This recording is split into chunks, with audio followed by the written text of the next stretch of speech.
എന്താണ് ഇക്കാര്യത്തിൽ കൂടുതൽ പറയാനുള്ളത്? അതായത് ഇപ്പോൾ കണ്ണൂരിൽ സ്പെഷ്യൽ ഡിഫൻസ് ടീം എന്ന് പറഞ്ഞൊരു ടീമുണ്ട്. ആ ടീമെന്ന് പറഞ്ഞു കഴിഞ്ഞാൽ അത് കടുത്ത പാർട്ടി അണികളുടെയൊക്കെ അവരായിരിക്കും അതിനകത്ത് അംഗങ്ങൾ. കൊലപാതകം നടത്തുക, സംഘടന നടത്തുക, ഇതൊക്കെ ചെയ്യാൻ വേണ്ടി മാത്രം തയ്യാറെടുത്ത് നിർത്തിയിരിക്കുന്ന ഒരു ടീമാണ് സ്പെഷ്യൽ ഡിഫൻസ് ടീം. അവരുടെ കയ്യിൽ തോക്കുകൾ പോലും ഉണ്ടെന്ന് ഞാൻ പലപ്പോഴും കേട്ടിട്ടുണ്ട്. അപ്പോൾ അവരെ ഉപയോഗിച്ചുകൊണ്ടാണ് ഇതുപോലുള്ള പണികളെല്ലാം ഇവർ നടത്തുന്നത്. നവീൻ ബാബുവിനെ സംബന്ധിച്ചിടത്തോളം നവീൻ ബാബുവിനെ കൊല്ലാനും ഈ സ്പെഷ്യൽ ഡിഫൻസ് ടീമിനെയാണ് ഉപയോഗിച്ചത് എന്നുള്ള വാദം പൊതുപ്രവർത്തകനായിട്ടുള്ള ഞാൻ പൊതുമണ്ഡലത്തിൽ പറഞ്ഞിട്ട് ഇപ്പോൾ ഒരു 10-15 ദിവസം കഴിഞ്ഞിട്ടുണ്ട്. ഒരു എതിർപ്പും ഒരു കോണിൽ നിന്ന് വന്നിട്ടില്ല. അതിൻ്റെ കാരണം എന്താ? കണ്ണൂരിലെ CPM കേന്ദ്രങ്ങളിൽ നിന്ന് തന്നെയാണ് ഈ വിവരം എനിക്ക് കിട്ടിയിട്ടുള്ളത്. ഇന്നോവയിൽ അയാളെ കൊണ്ടുപോയി എന്നുള്ള വാദം ഞാനൊരു 15 ദിവസം പറഞ്ഞു. ഒരെതിർപ്പും ഒരു ഭാഗത്തുനിന്ന് ഉണ്ടായിട്ടില്ല. മനസ്സിലായോ? അപ്പോൾ CPM എന്ന് മാത്രമല്ല, ഇപ്പോൾ ഞാൻ പറയാം, ഇപ്പോൾ CPMനെ എതിർക്കുന്ന ചില പ്രാദേശിക നേതാക്കന്മാരുണ്ടാവും. അവർ പലപ്പോഴും RSS ആക്രമണത്തിൽ കൊല്ലപ്പെട്ടു എന്നും പറഞ്ഞ് നമ്മൾ കേൾക്കും. ഒരു RSS ആക്രമണത്തിലും അല്ല കൊല്ലപ്പെടുന്നത്. അത് CPM തന്നെയാണ് ആ പണി നടത്തിയിട്ട് RSSകാരുടെ തലയിൽ കിട്ടിയത്. ഇതെല്ലാം ചെയ്യാൻ വേണ്ടി തയ്യാറെടുപ്പിച്ച് നിർത്തിയിരിക്കുന്ന ഒരു ടീമാണ് സ്പെഷ്യൽ ഡിഫൻസ് ടീം. ആ സ്പെഷ്യൽ ഡിഫൻസ് ടീമിനെ ഉപയോഗിച്ചുകൊണ്ടാണ് ഇവർ ഈ പണികളൊക്കെ നടത്തുന്നത്. നവീൻ ബാബുവിനെയും അതേ ടീമിനെ തന്നെ ഉപയോഗിച്ചുകൊണ്ടാണ് നവീൻ ബാബുവിനെയും.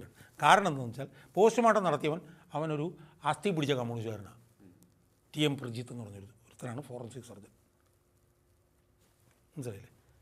അവൻ അടിമുടി, ഞാനാണ് അതിൻ്റെ വീഡിയോ പുറത്തു കൊണ്ടുവന്നത്. അടിമുടി അവൻ CPM കാരനാണ്. അപ്പോൾ അവനിതുപോലെ പറഞ്ഞതുപോലെ, കാരണം അന്നത്തെ ഒരു നറേറ്റീവ് എന്തായിരുന്നില്ലയോ? അന്നത്തെ ഒരു നറേറ്റീവ് എന്ന് പറഞ്ഞാൽ ഇവർ മോശമായി പ്രസംഗിച്ചു, ആ പ്രസംഗത്തിൽ അയാൾ ആത്മഹത്യ ചെയ്തു. ഇതായിരുന്നു CPMൻ്റെ നറേറ്റീവ്. ആ നറേറ്റീവിനനുസൃതമായി ആത്മഹത്യ എന്ന് പറഞ്ഞ സാധനം എഴുതി കൊടുക്കാൻ അവന്മാർ ആവശ്യപ്പെട്ട് വേണം. അത് എഴുതി കൊടുത്തിട്ടുണ്ടാവും. മനസ്സിലായി? അപ്പോൾ ആ പോസ്റ്റ്മോർട്ടത്തിലുള്ള വീഴ്ചകൾ, സ്പെഷ്യൽ ഇൻവെസ്റ്റിഗേഷൻ ടീമിനും ഒരുപാട് വീഴ്ചകളുണ്ട്.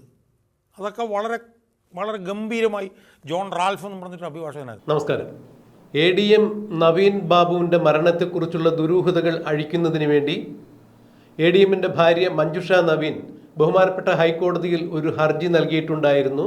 നവീൻ ബാബുവിൻ്റെ മരണം കേരള സ്പെഷ്യൽ ഇൻവെസ്റ്റിഗേഷൻ ടീം അന്വേഷിച്ചാൽ മതിയാകില്ലെന്നും അവരുടെ അന്വേഷണത്തിൽ ധാരാളം വീഴ്ചകൾ കാണാൻ സാധിച്ചിട്ടുണ്ടെന്നും സംശയാസ്പദമായ സാഹചര്യത്തിലാണ് കാര്യങ്ങൾ മുന്നോട്ട് പോകുന്നതെന്നും അതുകൊണ്ട് തൻ്റെ ഭർത്താവിൻ്റെ മരണത്തിന് പിന്നിലുള്ള ദുരൂഹതകൾ നീങ്ങണമെന്നും അതൊരു കൊലപാതകമാണ് എന്നുവരെ തങ്ങൾ സംശയിക്കുന്നുണ്ട്. അതുകൊണ്ട് ആ വിഷയങ്ങൾ അന്വേഷിക്കുന്നതിന് CBI അന്വേഷണം ഏർപ്പെടുത്തണം എന്നാവശ്യപ്പെട്ടുകൊണ്ട് തന്നെയാണ് നവീൻ ബാബുവിൻ്റെ ഭാര്യ മഞ്ജുഷ ബഹുമാനപ്പെട്ട ഹൈക്കോടതിയിൽ ഒരു ഹർജി സമർപ്പിച്ചിരുന്നത്.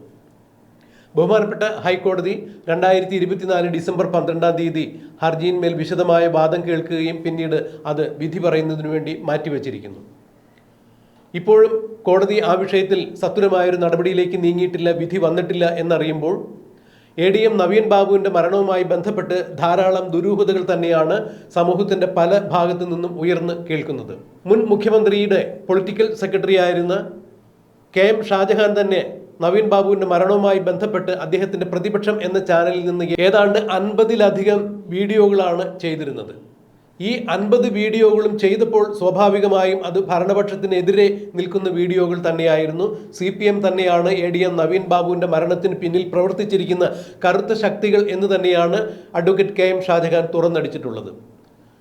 നവീൻ ബാബു എങ്ങനെയൊക്കെ കൊല്ലപ്പെടാം, ഏതൊക്കെ സാഹചര്യത്തിലായിരിക്കാം, എങ്ങനെയൊക്കെ ആയിരിക്കാം അദ്ദേഹത്തെ അപായപ്പെടുത്തിയിട്ടുണ്ടാവുക എന്നുള്ള ശാസ്ത്രീയമായ പല തെളിവുകളുടെയും അടിസ്ഥാനത്തിൽ KM ഷാജഹാൻ പല നിഗമനത്തിലും എത്തിച്ചേർന്നിട്ടുണ്ടായിരുന്നു. ഇത്തരം എല്ലാ നിഗമനങ്ങളിലും CPMൻ്റെ സ്പെഷ്യൽ ഡിഫൻസ് ടീം എന്ന് പറയുന്ന ഒരു ടീം തന്നെയാണ് നവീൻ ബാബുവിനെ അപായപ്പെടുത്താൻ തുനിഞ്ഞിറങ്ങിയിരിക്കുന്നത് എന്ന് തന്നെയാണ് KM ഷാജഹാൻ സമർത്ഥിച്ചിട്ടുള്ളത്. എന്നാൽ നവീൻ ബാബുവിൻ്റെ മരണവുമായി ബന്ധപ്പെട്ട് KM ഷാജഹാൻ പുറത്തിറക്കിയിട്ടുള്ള 50-ലധികം വീഡിയോകളിൽ ഒന്നിന് പോലും ഏതെങ്കിലും തരത്തിൽ പരാതി ഉന്നയിച്ചുകൊണ്ടോ അല്ലെങ്കിൽ അതിന് ഏതെങ്കിലും തരത്തിൽ കേസെടുത്തുകൊണ്ടോ CPM എന്ന ഒരു സംഘടന മുന്നോട്ട് വന്നിട്ടില്ല എന്ന് പറയുമ്പോൾ തന്നെ അഡ്വക്കേറ്റ് KM ഷാജഹാൻ നവീൻ്റെ മരണവുമായി ബന്ധപ്പെട്ട് മുന്നോട്ട് വച്ച നിഗമനങ്ങളും അദ്ദേഹം നൽകിയ സൂചനകളും ശരിയായിരുന്നു, അഥവാ അത് CPMനെ എതിർക്കാൻ വയ്യാത്ത തരത്തിൽ തന്നെയായിരുന്നു എന്നുള്ളതാണ് മനസ്സിലാക്കാൻ കഴിയുന്നത്. ഇപ്പോഴും അദ്ദേഹം അതേ നിഗമനത്തിൽ തന്നെ എത്തിച്ചേർന്നിരിക്കുന്നു. ADM നവീൻ ബാബുവിനെ കൊലപ്പെടുത്തിയത് CPMന്റെ സ്പെഷ്യൽ ഡിഫൻസ് ടീം എന്ന് പറയുന്ന ടീം തന്നെയാണ് കണ്ണൂരിൽ കൊലപാതകം അഥവാ CPMന് വേണ്ടി തല്ലുക, കൊട്ടേഷൻ പണികളൊക്കെ ചെയ്യുക എന്നുള്ളത് തലമുതിർന്ന മൂത്ത് മുരടിച്ച CPM നേതാക്കൾ തന്നെയാണ്, അല്ലെങ്കിൽ CPM പ്രവർത്തകർ തന്നെയാണ്. ഇവരുടെ ടീമിനെയാണ്, എന്തും ചെയ്യാൻ മടി കാണിക്കാത്ത ഈ ടീമിനെയാണ് CPMന്റെ സ്പെഷ്യൽ ഡിഫൻസ് ടീം എന്ന് KM ഷാജഹാൻ വിശേഷിപ്പിച്ചിരിക്കുന്നത്. ഇവർ തന്നെയാണ് നവീൻ ബാബുവിൻ്റെ മരണത്തിന് പിന്നിലും പ്രവർത്തിച്ചിരിക്കുന്നത് എന്നാണ് മറ്റൊരു ചാനലിന് നൽകിയ അഭിമുഖത്തിൽ അഡ്വക്കേറ്റ് KM ഷാജഹാൻ തുറന്നു പറഞ്ഞിരിക്കുന്നത്. എന്നാൽ മുൻപ് പല വീഡിയോകളിലും പറയാത്ത പല രഹസ്യങ്ങളും അല്ലെങ്കിൽ പല നിഗമനങ്ങളും ശാസ്ത്രീയമായ പഠനങ്ങളുടെ അടിസ്ഥാനത്തിൽ ഈ ഒരു ചാനലിന് നൽകിയ അഭിമുഖത്തിൽ KM ഷാജഹാൻ തുറന്നു പറയുന്നുണ്ട്. തൂങ്ങി മരിച്ച ഒരാളുടെ മൃതദേഹത്തിൽ കാണുന്ന ബ്ലഡ് സ്റ്റെയിനിങ്, അതിൻ്റെ ഡീകളറേഷൻ എല്ലാം പരിശോധിച്ച് നോക്കുമ്പോൾ നവീൻ ബാബുവിൻ്റെ കൈകാലുകളിൽ ഉണ്ടായിരുന്ന ഡീകളറേഷൻ പരിശോധിക്കുമ്പോൾ അത് ചെറി നിറത്തിലാണ് കാണപ്പെട്ടിരുന്നത്. ഇങ്ങനെ ചെറി കളറിലുള്ള ഡീകളറേഷൻ കാണണമെന്നുണ്ടെങ്കിൽ മരിച്ചയാളുടെ ഉള്ളിൽ കാർബൺ മോണോക്സൈഡ് പോലുള്ള വിഷവാതകങ്ങൾ ചെന്നിട്ടായിരിക്കാം എന്ന് തന്നെയാണ് ശാസ്ത്രീയ തെളിവുകൾ അടിസ്ഥാനപ്പെടുത്തിക്കൊണ്ട് KM ഷാജഹാൻ പറഞ്ഞത്. അതായത് നവീൻ ബാബുവിനെ ഒരു ഇന്നോവ കാറിൽ കയറ്റിക്കൊണ്ട് ഒരു പറ്റം ആളുകൾ മുനീശ്വരൻ കോവിലിൻ്റെ ഭാഗത്തു നിന്നും കൊണ്ടുപോകുന്നത് കണ്ടതായി ചില ദൃക്സാക്ഷികൾ പറഞ്ഞതായി തനിക്കറിയാം എന്ന് അഡ്വക്കേറ്റ് KM ഷാജഹാൻ പറയുന്നു. താൻ ഇതെല്ലാം പറയുന്നത് കണ്ണൂരിൽ തന്നെയുള്ള CPMന്റെ ഉറച്ച പ്രവർത്തകരിൽ നിന്ന് കിട്ടിയ വിശ്വാസയോഗ്യമായ വിവരങ്ങളുടെ അടിസ്ഥാനത്തിലാണ് എന്ന് KM ഷാജഹാൻ കൂട്ടിച്ചേർക്കുമ്പോൾ അദ്ദേഹം പങ്കുവയ്ക്കുന്ന വിവരങ്ങൾ കൃത്യമായ വിവരങ്ങളുടെ ഇൻഫർമേഷൻ്റെ അടിസ്ഥാനത്തിൽ തന്നെയാണ് എന്നുള്ളതാണ് മനസ്സിലാക്കാൻ കഴിയുന്നത്. അങ്ങനെയെങ്കിൽ ADM നവീൻ ബാബുവിനെ ഒരു ഇന്നോവ കാറിൽ കയറ്റിക്കൊണ്ടു പോയ സംഘം കാറിൻ്റെ AC തുറന്നു വച്ചിട്ട് അദ്ദേഹത്തെ ബോധരഹിതനാക്കി കാറിൻ്റെ എല്ലാ വാതിലുകളും അടച്ച് കാർബൺ മോണോക്സൈഡ്, AC യിൽ നിന്ന് പുറന്തള്ളുന്ന കാർബൺ മോണോക്സൈഡ് ഏതെങ്കിലും ഒരു ഓസ് വഴി അദ്ദേഹത്തിൻ്റെ മൂക്കിലേക്കോ അല്ലെങ്കിൽ അദ്ദേഹത്തിൻ്റെ വായിലേക്കോ കടിപ്പിച്ച് കാണണം. അങ്ങനെ ആ കാർബൺ മോണോക്സൈഡ് ശ്വസിച്ചുകൊണ്ടാണ് അദ്ദേഹം മരണപ്പെട്ടിരിക്കുന്നത്. അതിനാണ് സാധ്യത എന്നുകൂടി KM ഷാജഹാൻ എടുത്തു പറയുമ്പോൾ ഇത്തരം മരണങ്ങളിൽ മൃതശരീരങ്ങളിൽ യാതൊരു തരത്തിലുള്ള മുറിവുകളും കാണില്ല എന്നുള്ളതാണ് പറയപ്പെടുന്നത്. ഇത് തന്നെയാണ് പോസ്റ്റ്മോർട്ടം റിപ്പോർട്ടിൽ കാണിക്കുന്നത്. നവീൻ ബാബുവിൻ്റെ മൃതശരീരത്തിൽ യാതൊരു തരത്തിലുള്ള പാടുകളും ബാഹ്യമായി കാണുന്നില്ല എന്നുള്ളതാണ്. ഇത് വളരെ ആസൂത്രിതമായി പഠിച്ചതിന് ശേഷം കൊല ചെയ്തിരിക്കുന്നതാണ് എന്നുകൂടി അഡ്വക്കേറ്റ് KM ഷാജഹാൻ ഉറച്ചു പറയുന്നു. നവീൻ ബാബുവിന് കാർബൺ മോണോക്സൈഡ് കൊടുത്ത് തന്നെയാണ് ഇവർ കൊന്നിരിക്കുന്നത്. അതുകൊണ്ട് തന്നെയാണ് നവീൻ ബാബുവിൻ്റെ മൃതശരീരം പോസ്റ്റ്മോർട്ടം ചെയ്ത അവസരത്തിൽ ആന്തരിക അവയവങ്ങൾ ടോക്സിയോളജിക്കൽ ടെസ്റ്റിനു വേണ്ടി അയക്കാതിരുന്നത് എന്നുകൂടി KM ഷാജഹാൻ പറയുന്നു. പോസ്റ്റ്മോർട്ടം ചെയ്ത ഡോക്ടറെ കുറിച്ചും KM ഷാജഹാൻ ചില സംശയങ്ങൾ ഉന്നയിക്കുന്നുണ്ട്. CPM എന്ന അല്ലെങ്കിൽ കമ്മ്യൂണിസം അസ്ഥിക്ക് പിടിച്ച പ്രജിത്ത് എന്ന് പറഞ്ഞ പരിയാരം മെഡിക്കൽ കോളേജിലെ ഫോറൻസിക് സർജൻ ആയ ഈ ഡോക്ടർ ഒരു കാരണവശാലും CPMന്റെ താല്പര്യങ്ങൾക്ക് വിരുദ്ധമായ രീതിയിൽ ഒരു റിപ്പോർട്ടും എവിടെയും എഴുതുന്ന ഒരു ചരിത്രമില്ല എന്നുകൂടി KM ഷാജഹാൻ തുറന്നു പറയുന്നു. അങ്ങനെയെങ്കിൽ കണ്ണൂരിലെ മുൻ ജില്ലാ പഞ്ചായത്ത് പ്രസിഡന്റായ PP ദിവ്യ നവീൻ ബാബുവിൻ്റെ യാത്രയയപ്പ് ചടങ്ങിൽ അധിക്ഷേപിച്ചതിൻ്റെ മനോവിഷമം മൂലം അദ്ദേഹം ആത്മഹത്യ ചെയ്തു എന്നുള്ള വിവരം തന്നെയാണ് പോസ്റ്റ്മോർട്ടം ചെയ്ത ഡോക്ടറെ CPMകാർ അറിയിച്ചിട്ടുണ്ടാകുക. അതുകൊണ്ട് നവീൻ ബാബുവിൻ്റെ ആത്മഹത്യയാണ് എന്ന തരത്തിൽ തന്നെയാണ് ഈ പോസ്റ്റ്മോർട്ടം റിപ്പോർട്ടിൽ പ്രജിത്ത് എഴുതി കാണാൻ സാധ്യത എന്നുകൂടി KM ഷാജഹാൻ പറയുമ്പോൾ ഇത് നാനാവശത്തു നിന്നും കൃത്യമായി പ്ലാൻ ചെയ്ത് നടപ്പാക്കിയ ഒരു കൊലപാതകം തന്നെ എന്ന് KM ഷാജഹാൻ വീണ്ടും ആവർത്തിക്കുന്നു. എന്നാൽ മുൻപ് അദ്ദേഹം പറയാതിരുന്ന, തൻ്റെ ഈ 50 വീഡിയോകളിലും പറയാതിരുന്ന മറ്റൊരു കാര്യം കൂടി അഡ്വക്കേറ്റ് KM ഷാജഹാൻ എടുത്തു പറയുന്നു. കാർബൺ മോണോക്സൈഡ് എന്ന വാതകം ശ്വസിച്ച് തന്നെയാണ്, അല്ലെങ്കിൽ അത് ശ്വസിപ്പിച്ചാണ് നവീൻ ബാബുവിനെ കൊന്നിട്ടുള്ളത് എന്ന് തന്നെയാണ്. അതുകൊണ്ട് തന്നെയാണ് മൃതദേഹത്തിൻ്റെ പല ഭാഗങ്ങളിലും കണ്ട ബ്ലഡ് സ്റ്റെയിനിൻ്റെ ഡീകളറേഷൻ ചെറി കളറിൽ കാണപ്പെട്ടത് എന്നാണ് ഷാജഹാൻ പറയുന്നത്. ഇതിന് കൃത്യമായി തന്നെ ഷാജഹാൻ ഒരുപാട് തെളിവുകൾ നിരത്തുന്നുണ്ട്. ഇനി അത്തരം തെളിവുകൾ ശാസ്ത്രീയമായി തെളിയിക്കാൻ യാതൊരു സാധ്യതയുമില്ല. കാരണം നവീൻ ബാബുവിൻ്റെ ആന്തരികാവയവങ്ങൾ അവർ ബോധപൂർവം നശിപ്പിക്കുകയായിരുന്നു. ആ മൃതശരീരം MP ജയരാജൻ ഉൾപ്പെടെയുള്ള കമ്മ്യൂണിസ്റ്റ് നേതാക്കളുടെ സാന്നിധ്യത്തിൽ ദഹിപ്പിച്ചു കളയുകയായിരുന്നു, തിടുക്കപ്പെട്ട് എന്ന് തന്നെയാണ് KM ഷാജഹാൻ പറയുന്നത്.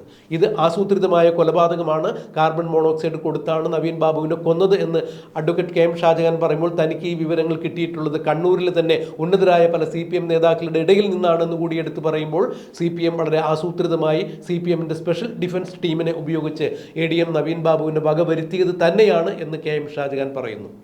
എന്തായാലും ബഹുമാനപ്പെട്ട ഹൈക്കോടതിയിൽ നവീൻ ബാബുവിൻ്റെ ഭാര്യ മഞ്ജുഷ സമർപ്പിച്ചിരിക്കുന്ന ഹർജിയിന്മേൽ CBI അന്വേഷണം വേണമോ വേണ്ടയോ എന്നുള്ളതിന് വിധി പറയാൻ കാത്തിരിക്കുന്ന ഈ അവസരത്തിൽ ഇപ്പോൾ പുറത്തു വരുന്ന ഇതുപോലുള്ള നിരവധി ദുരൂഹതകൾ നിറഞ്ഞ റിപ്പോർട്ടുകൾ തന്നെയാണ് കേരളത്തെ കൂടുതൽ ആശങ്കയിലാഴ്ത്തുന്നത്. എന്താണ് ഇക്കാര്യത്തിൽ സംഭവിച്ചത്?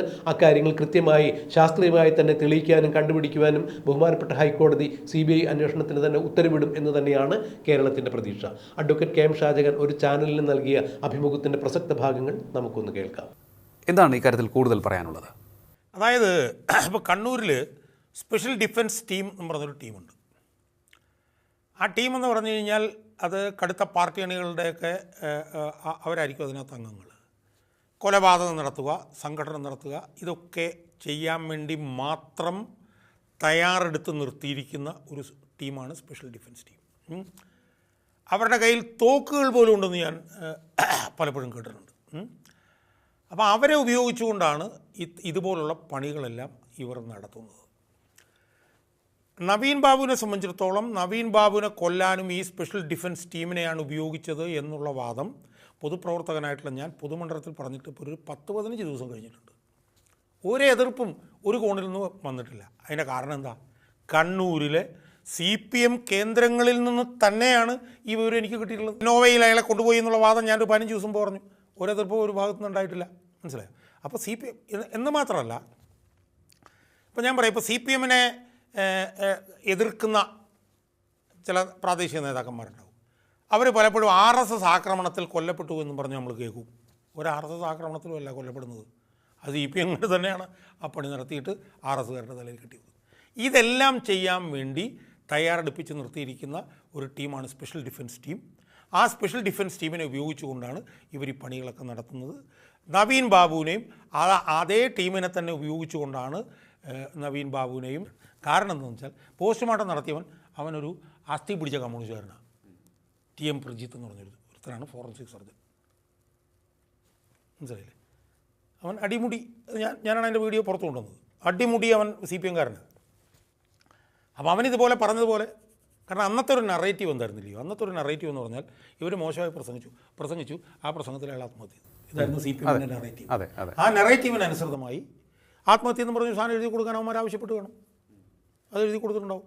മനസ്സിലായി? അപ്പോൾ ആ പോസ്റ്റ്മോർട്ടത്തിലുള്ള വീഴ്ചകൾ, സ്പെഷ്യൽ ഇൻവെസ്റ്റിഗേഷൻ ടീമിനും ഒരുപാട് വീഴ്ചകളുണ്ട്. അതൊക്കെ വളരെ വളരെ ഗംഭീരമായി ജോൺ റാൽഫ് എന്ന് പറഞ്ഞിട്ട് അഭിഭാഷകനായിരുന്നു.